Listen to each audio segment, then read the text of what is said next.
Assalamualaikum warahmatullahi wabarakatuh. Izin perkenalkan diri, saya Nurliana dengan angka NPM 231364127, mahasiswa Pendidikan Bahasa dan Sastra Indonesia angkatan 2023 Universitas Lampung. Di sini saya akan mempraktikkan keterampilan dasar mengelola kelas. Terima kasih, selamat menyaksikan. Assalamualaikum warahmatullahi wabarakatuh.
Berdoa mulai. Berdoa selesai. Beri salam pada guru. Selamat pagi, Bu.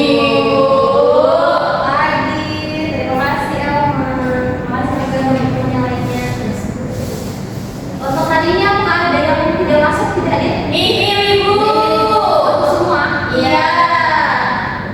Sebelum Ibu absen, coba perhatiin sekeliling kalian, apakah ada sampah atau mungkin fungsinya yang nggak benar. Coba silakan sampah ya, ya silakan kamu dan diambil dulu sampahnya itu sama kamu ini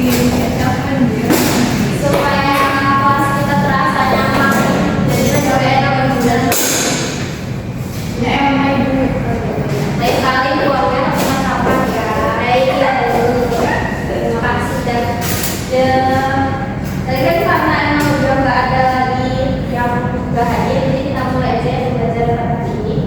Nah, kemarin kan Ibu sudah bilang kalau misalkan kalian hari ini akan belajar masih di Bukan Sastra. Jadi di Bukan Sastra ini kita mempelajari tentang sastra. Nah, kemarin kan kita sudah belajar mengenai Agama. Nah ya, mungkin coba berapa ya? Kemarin saya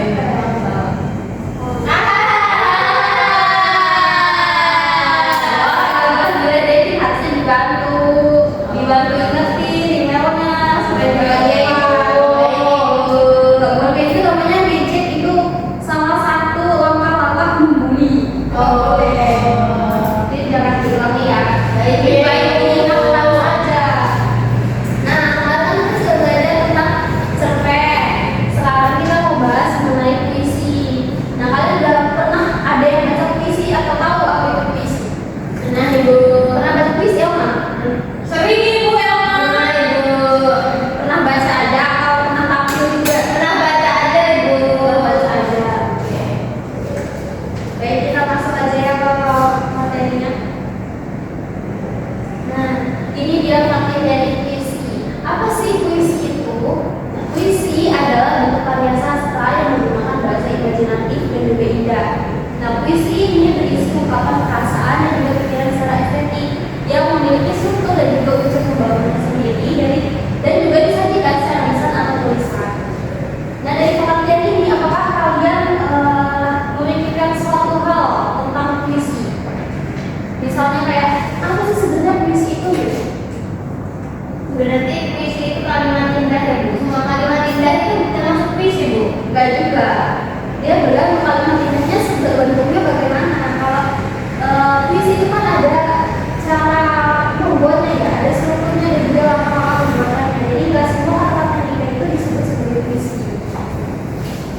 Contohnya kayaknya ada. Nah, yang komponen penting dalam puisi ada 3. Yang pertama, suasana atau efek psikologis yang ditimbulkan. Dari kita membuat puisi itu biasanya kalau kita bahasa itu ada deh nyentuh-nyentuh hati atau yang bikin hati dia banget gitu. Lalu ada tema atau gagasan pokok dari isi teks puisi tersebut.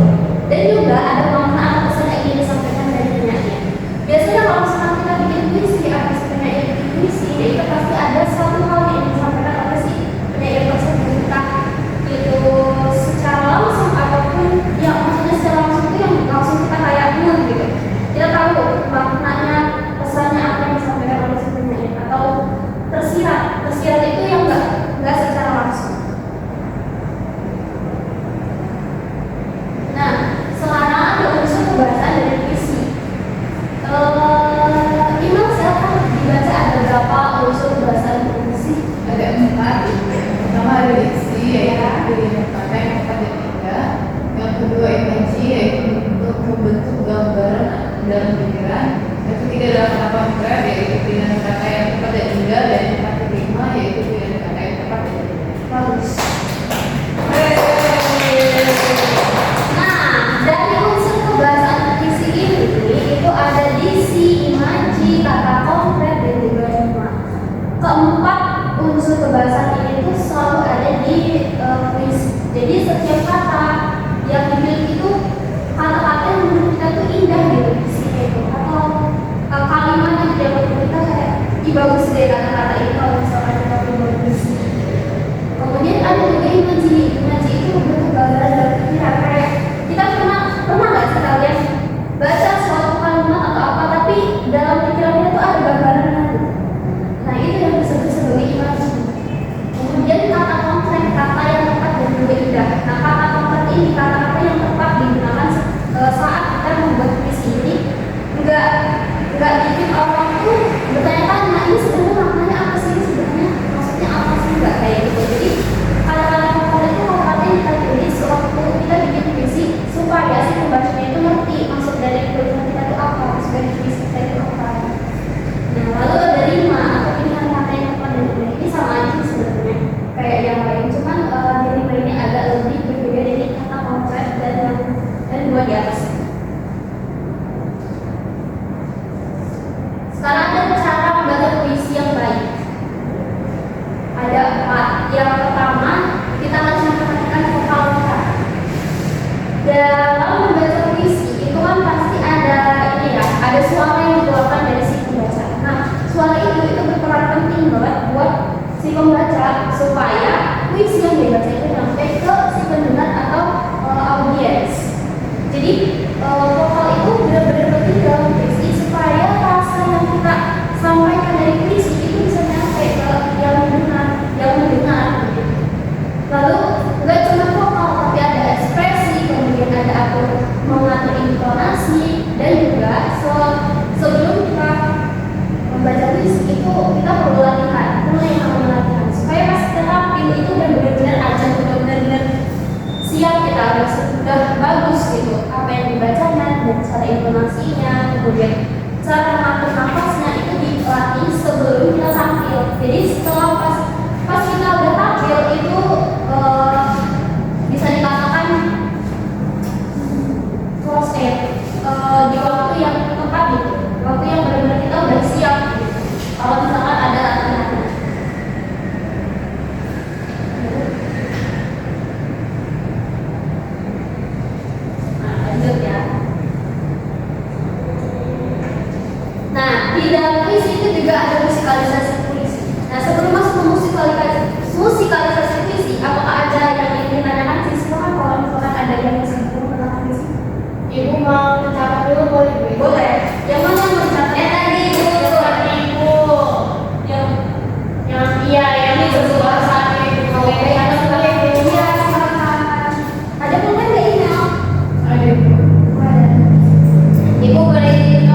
kemudian dirubah juga maknanya, itu ya nggak boleh. Nah, dalam musikalisasi puisi itu pasti harus menggunakan alat musik yang sederhana, misalnya seperti gitar, suling, harmonika, kemudian yang lain sebagainya. Itu bisa digunakan sebagai bantuan untuk membuat musikalisasi puisi. Dan ada latihan aransemen yang sesuai dengan tema puisi. Jadi disesuaikan aja gitu kalau misalkan mau bikin musikalisasi puisi, nggak yang kemudian yang penting maknanya tetap tersampaikan gitu.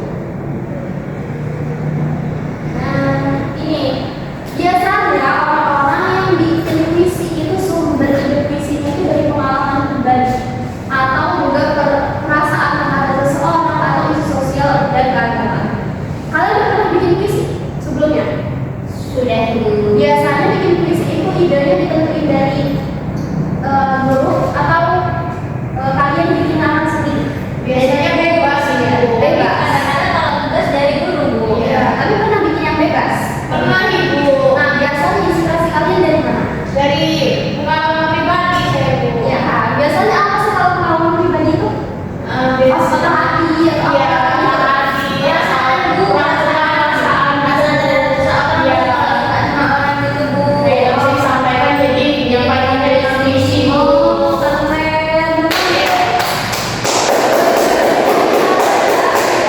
Bisa ya kalian bikin puisi dari pengalaman pribadi. Dan ini dia sumber ide puisinya itu salah satunya adalah perasaan terhadap seseorang atau pengalaman pribadi. Tapi bisa juga gak cuma dari dua hal itu aja, tapi bisa juga dari isu sosial atau keagamaan. Nah, isu sosial itu yang biasanya terjadi di sekitar kita, kayak misalnya sekarang banyak tuh kan yang lagi rame kayak dari isu dari pemerintah, kemudian dari gosip-gosip yang viral-viral. Itu bisa aja dijadiin puisi, tapi ya memang temanya pasti beragam gitu, gak mungkin sama. Itu sumber ide itu ya ada 3 ide, ingat-ingat ya. Ibu. Sebenarnya tadi boleh dicatat. Sebenarnya tadi kita juga pasti bakal yang ada itu sumbernya dari ketiga ini sih. Nah, ini dia 3 langkah dalam menulis puisi. Ada 10, boleh tolong dibacakan nanti. Langkah-langkah menulis puisi ada 10. Yang pertama, tentukan tema, lalu tentukan tujuan, lalu tentukan ide. Yang keempat, tentukan suasana. Yang kelima, gunakan diksi puitis. Yang keenam, gunakan majas. Ketujuh, bangun imaji. Yang kedelapan, perhatikan rima dan irama. Yang kesembilan, tulis bait dan lari dengan rapi. Yang ke-10, baca ulang dan revisi. Nah, ini dia adalah langkah-langkah dalam menulis puisi. Untuk langkah-langkah ini nanti akan kita pelajari lebih lanjut di minggu depan. Sekarang kan itu mau mengenalkan aja dulu puisi itu apa sih sebenarnya gitu. Biar kalian lebih sedikit mendalami tentang puisi itu apa. Nah, untuk langkah-langkah menulis puisinya kita bisa praktikkan di minggu depan ya. Baik Ibu. Untuk sekarang boleh dicatat dulu deh langkah-langkahnya. Nanti kalau sudah dicatat minggu depan kita praktikkan ya.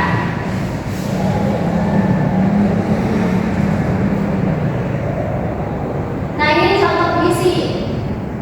Ada 1, 2, 3, 4 baris. Boleh nanti kalian cari-cari aja di internet. Nah, biar sampai akhir atau ada yang ingin ditanyakan boleh silakan ditanyakan sebelum kita akhiri ke kelas hari ini. Ini mau diam-diam aja kan kalau mau bikin matematika ada PR ya? Ada Ibu. Ada. Bu, ini ngerjain tugas, Bu. Ngerjain tugas matematika, Bu. Nanti dulu dong, sekarang kan kita lagi belajar bahasa Indonesia tentang puisi. PR-nya dikerjakan di rumah ya. Ya, baik Ibu. Ibu, Makasih. Ya. untuk langkah-langkah mereka banyak, Bu. Iya. Itu harus berurutan atau boleh misalkan kita dari langkah yang 3 gitu. Nanti minggu depan kita praktikan ya bagaimana cara penggunaan langkah-langkahnya. Oke. Kalau misalkan nggak ada pertanyaan, boleh deh siapa yang mau merefleksi atau menyimpulkan pelajaran kita hari ini mengenai puisi. Yang main perannya dari tadi pengen bicara. Oke, boleh. Silakan ya, cuma kalau mau. Please. Jadi puisi itu adalah kalimat indah yang mengandung majas dan itu ada strukturnya, Bu. Nah, terus dalam menyusun puisi itu sumber idenya itu ada 3, Bu, ya.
Selamat siang semuanya, perkenalkan saya Indra Kipsi Sirait dengan angka NPM 231304179 sebagai observer lisan dari nama calon guru Nurliana dengan angka NPM 23130411027 yang dilaksanakan pada tanggal 5 November 2025 pada pukul 10.00 dengan topik teks puisi.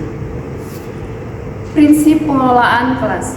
Yang pertama, kelas yang hangat dan antusias. Yang kedua, tantangan. Yang ketiga, adanya variasi. Yang keempat, keluasan.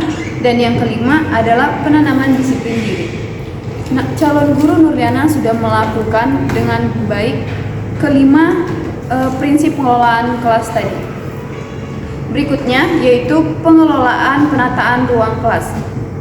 Mencakup pengelolaan meja kursi, pengelolaan alat pembelajaran, penataan keindahan dan kebersihan kelas, dan ventilasi dan tata cahaya. Calon guru Nurliana dalam mengelola penataan kelas sudah sangat baik, seperti memperhatikan adanya bangku yang kurang simetris dan kurang rapi. Berikutnya, tindakan pengelolaan kelas. Preventif mencakup sikap tanggap, perhatian, keterlibatan, dan lain-lain sudah dilakukan oleh calon guru Nurliana dengan sangat baik. Berikutnya, yaitu memberi perhatian pada waktu yang bersamaan saat mengajar juga dilakukan oleh calon guru Nurliana dengan baik. Berikutnya, merumuskan perhatian kelompok pada tugas yang diberikan. Calon guru Nurliana sudah melakukan preventif bagian merumuskan perhatian kelompok pada tugas yang diberikan dengan sangat baik. Selanjutnya, memberi petunjuk-petunjuk yang jelas. Calon guru Nurliana sudah melakukan atau memberi petunjuk-petunjuk yang jelas dalam mengajar ataupun memberikan tugas.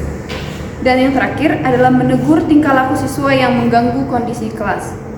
Bagi peserta didik atau murid yang kurang baik dalam pembelajaran, ditegur dengan baik dan juga dengan kata-kata dan kosakata yang sopan. Dan yang terakhir adalah refresif, mencakup perubahan tingkah laku. Peserta didik, dari yang saya lihat, peserta didik sudah menunjukkan perubahan tingkah laku dari teguran yang disampaikan oleh calon guru Nurliana. Berikutnya, menimbulkan dan memecahkan tingkah laku yang terdapat masalah. Calon guru Nurliana menimbulkan dan juga memecahkan tingkah laku yang kurang baik dari peserta didik. Sekian hasil observer lisan dari saya. Terima kasih.